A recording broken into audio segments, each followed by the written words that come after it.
I've talked about using 3D models as reference for your illustrations, but what about using reference for your 3D models? The Renaissance masters like Michelangelo worked directly from live models. They made many observational drawings, studying anatomy from a variety of vantage points and observing how different poses affected the structure of the body. They also referenced Greek and Roman sculptures. Hi, I'm Starry, and in this video, I want to continue the tradition of working from reference, but with our 3D model poses in Clip Studio Paint. If you're new to using 3D models or you need a refresher, go ahead and watch my Using 3D Models as Reference video, and check out my video on posing your 3D models before you watch this one. I'm going to be making use of the Pose Scanner tool for this process, which can be found in your object bar here. The Pose Scanner can reference pictures of people, but also artwork. So in this case, we'll use the Bacchus sculpture to train the model. As you can see, it's not a perfect representation, but it gets us part of the way there. Let's go ahead and rotate our camera. And we'll also adjust the body type.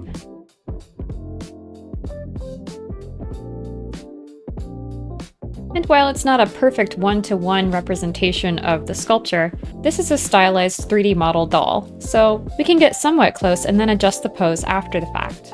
The sculpture's right foot is actually raised up a bit, but the Pose Scanner didn't quite understand that from the image, and his knee is turned outward. So first, let's rotate from the knee, then rotate his thigh a little bit, and bring up his leg. And we can make use of the pose controller to help us adjust the foot. This leg is also too bent for the pose, so let's go ahead and move him from the center pose controller. And then adjust his neck.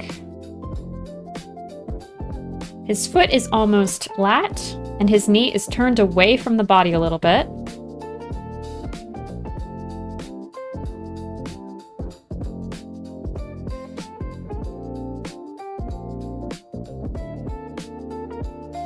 We'll use the pose controller for this foot to bring it down a little. And we want the heel pointing away from the body.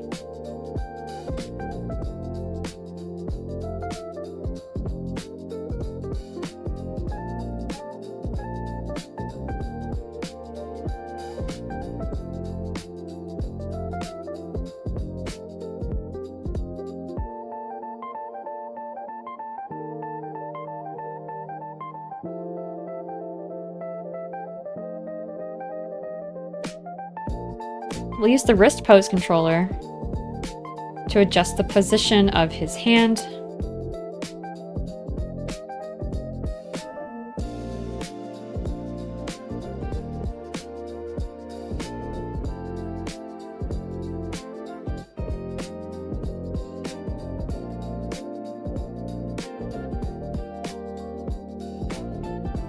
Sculptures like this were often exaggerated in proportion, so don't be afraid to mess with the sizing.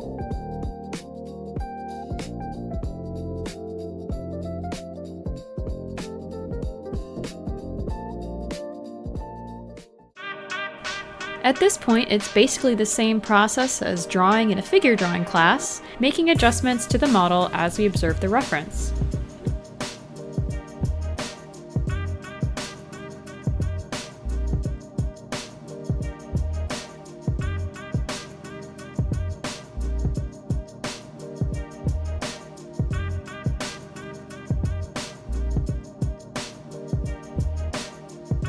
In figure drawing, we might call this a plumb line, meaning it's a perfect vertical, which helps an artist determine what's in line vertically on the figure. We can then translate that to our model and position our limbs more accurately to the reference.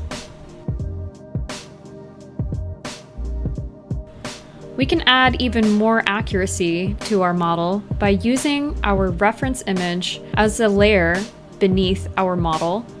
If you've done 3D modeling, you've probably used a similar process in another program.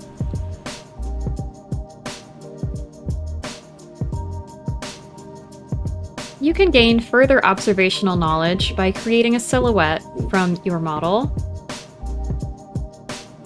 And then you can fill out some of the edges by simply painting around the silhouette, trying to replicate the original proportions. So I hope that this gives you some direction for how you can use 3D models to learn anatomy and gain a better understanding of how the human body works in 3D so that your illustrations and your animations look more convincing. Thank you so much for watching. I really hope this was helpful. Please check out my tutorial playlists and let me know what tutorials you'd like to see. Please be sure to like, share, and subscribe, and I'll see you soon.